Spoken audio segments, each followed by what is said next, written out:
جغرافیائی لحاظ سے پاکستان جنت کا ٹکڑا ہے. اتنی بہترین لوکیشن پہ اللہ نے ہمیں ملک دیا ہے کہ ایسی لوکیشن بہت کم ملکوں کو نصیب ہوتی ہے. لیکن جن لوگوں کو ووٹ دے کر آپ اپنے سر پہ مسلط کرتے ہو وہ آپ کے ساتھ مخلص نہیں ہے. میجورٹی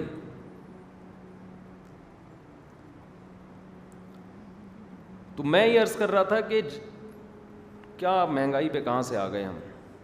خیر ہم تو وہ ابھی جمع کرائیں گے 50,000. میں نے گھر والوں سے کہا 1 لاکھ ہونے تو پورا. کیا خیال ہے؟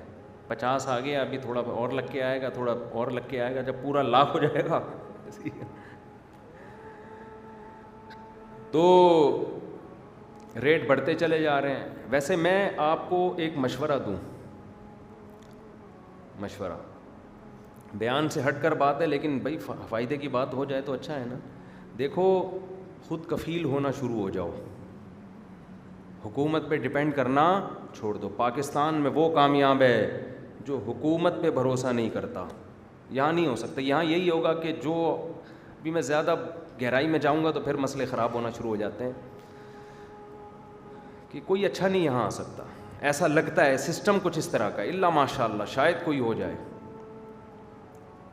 اور ہم ذاتی عیوب تلاش کر کر کے نا کہ وہ فلانا نے ڈمکانا اس وقت یہ کر رہا تھا تو اس وقت یہ کر رہا تھا, ذاتی چیزوں میں گھستے ہیں, پالیسیوں کو نہیں دیکھتے کہ کس کی پالیسی کیا ہے. خود کفیل ہو جاؤ. خود کفیل سمجھتے ہو بھی میں بتاتا ہوں. حکومت پہ ڈیپینڈ کرنا چھوڑو. بجلی کے لیے سولر پلیٹیں خرید لو جس کو اللہ نے گنجائش دی ہیں. ایک دفعہ کا خرچہ ہو جائے گا, اس کے بعد گورنمنٹ سے کیا ہو جاؤ آزاد. اچھا میں نے کھانے کی طرف ہم آتے ہیں, سبزیاں. میں نے ایک بیل لگائی اس کی توریوں کی. لوگ کہہ رہے ہیں بھائی ہم دین کی باتیں سننے کے لیے بیٹھے ہیں تو یار یہ ڈپریشن سے بچو گے تو کچھ کرو گے نا, نماز پڑھو گے, روزہ رکھو گے, کیا خیال ہے؟ اب جو 50,000 کا بل جیب میں لے کے بیٹھا وہ اس کو جمعے کا بیان سمجھ میں آئے گا؟ بولو. جس کو پتا ہو ٹماٹر 450 روپے کلو چل رہا ہے, جس کے پاس بہت پیسہ ہے وہ تو اٹھا پوری ریڑھی لے آئے گا, لیکن غریب تو ایک ایک ٹماٹر کو اٹھا کے دیکھے گا غور و فکر سے اس کا ویٹ کتنا ہے. سمجھ رہے ہیں؟ وہ تو دیکھ دیکھ کے ٹماٹر لے رہا ہے. تو میں نے لگائی اس کی توریوں کی بیل نا, اور دے مار 4.5 توریاں نکلنا شروع. اچھا جو چیز فری میں ملتی ہے انسان اس کی قدر نہیں کرتا. اچھا توری کا ذائقہ بڑا مزے کا, ایسے میٹھی, آرگینک چیز تو آرگینک ہوتی ہے. میں نے جب زیادہ نکل گئی کاٹ کے جمع کی تو ہمارے ایک شاگرد جو میرے گھر کی سبزی لے کر آتا ہے اس نے کہا کہ یہ مارکیٹ میں پتہ نہیں کتنے روپے کلو بک رہی تھی, مجھے 200 روپے کلو بک رہی ہے, تو یہ آپ کے پاس 1000 روپے کا مال پڑا ہوا ہے فری میں. میں نے کہا گھر والوں کو ٹوپی کراتے ہیں اس کو مارکیٹ میں بیچ دے. مذاق کیا اس سے, یہی بزنس شروع کرتے ہیں. کیا خیال ہے؟ 4-5 نکال لے, باقی کسی کو پہنا دے. اپنے پاؤں پہ کھڑے ہونا پڑے گا. انڈوں کے لیے آپ مرغیاں پالیں. لوگ کہتے ہیں اس کو کھلائیں کہاں سے ہم مرغیوں کو, وہ بھی تو باجرہ خریدنا پڑے گا نا. متوسط طبقے کے آدمی کو میں بتا رہا ہوں, مالداروں کی سمجھ میں یہ باتیں نہیں آئیں گی. تو انڈوں کے لیے آپ مرغیاں پال لو. مرغیوں کو کھلائیں کہاں سے؟ فری میں تو کوئی بھی انڈا نہیں دیتا بھائی. کیا خیال ہے؟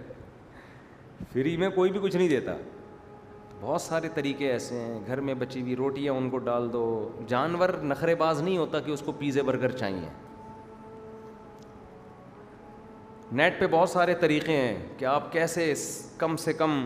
میں نے جو پالی ہوئی ہیں شوق میں پالی ہوئی ہیں, کہیں یہ نہ سمجھے ہائے مفتی صاحب انڈے خریدنے کے پیسے نہیں ہیں, چلو 3 انڈے ہماری طرف سے روزانہ مفتی صاحب کے لیے. تو آپ اپنے پاؤں پہ کھڑے ہو جائیں, خود اگائیں خود کھائیں. اس کے بغیر پاکستان میں متوسط طبقے کے آدمی کے لیے زندہ رہنا بہت مشکل ہے. وہ ورنہ جائے گا ٹینشن میں. اور یہ حالات بظاہر صحیح ہوتے نظر نہیں آ رہے. جن ماہرین سے ہمارے رابطے ہیں ان سے ہم پوچھتے ہیں بھائی ملک کی معیشت کہاں جا رہی ہے, وہ کہہ رہے ہیں بظاہر ایسا لگتا ہے کہ اور ہی ڈاؤن ہوگی. باتیں اچھی کرنی چاہیے لیکن کیا کریں, اب حالات ایسے جا رہے ہیں تو یہ اور ہی ڈاؤن ہونے کا خطرہ ہے، کیونکہ مہنگائی کے خلاف زبردست جہاد ہوا تھا ابھی تھوڑے دن پہلے. خیر میں اب اپنے اصل ٹاپک کی طرف آتا ہوں. اچھا اسکول کی فیسیں دیکھو یار،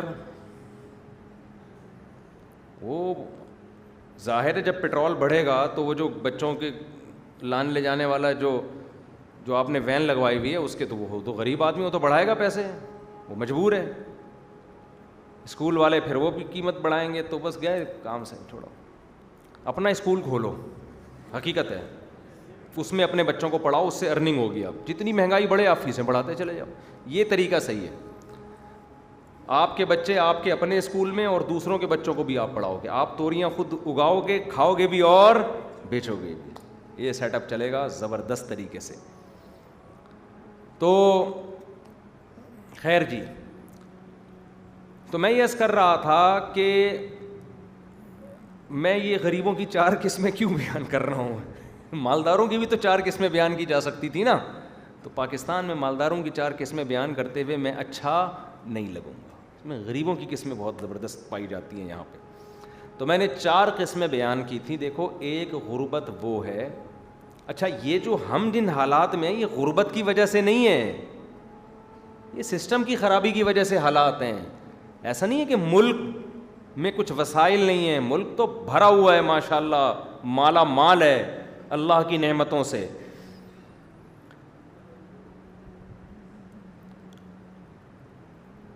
تو وَكَذَلِكَ جَعَلْنَاكُمْ أُمَّةً وَسَطًا، اللہ کہتے ہیں ہم نے تم کو معتدل امت بنایا ہے. امت، معتدل امت کیا مطلب؟ کسی بھی چیز میں باؤنڈری کو یہ امت کراس نہیں کرتی، بے اعتدالی کا شکار نہیں ہوتی.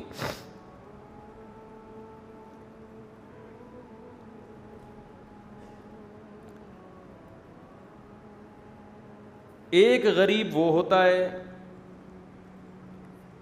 جس کو اللہ نے دولت دی لیکن اس نے صبح پیسہ آیا تو شام ہونے سے پہلے خرچ کر دیا. یہ مسکین سید الانبیاء محمد صلی اللہ علیہ وسلم تھے جن میں بے پناہ توکل تھا، اور آپ نے اور آپ کی ازواج نے اسی غربت پہ گزارا کیا، اور آپ کی ازواج بھی اس پہ راضی تھیں. لیکن علماء کا اتفاق ہے کہ یہ حکم امت میں ہر ایک کے لیے نہیں ہے. یہ پیغمبر کی خاصیت تھی. اس میں حکمتیں کیا تھیں؟ بہت ساری حکمتیں تھیں تاکہ کل کوئی آپ پہ انگلی نہ اٹھائے، کیونکہ آپ آخری نبی ہیں نا، اب آپ کے بعد کوئی نبی نہیں آئے گا.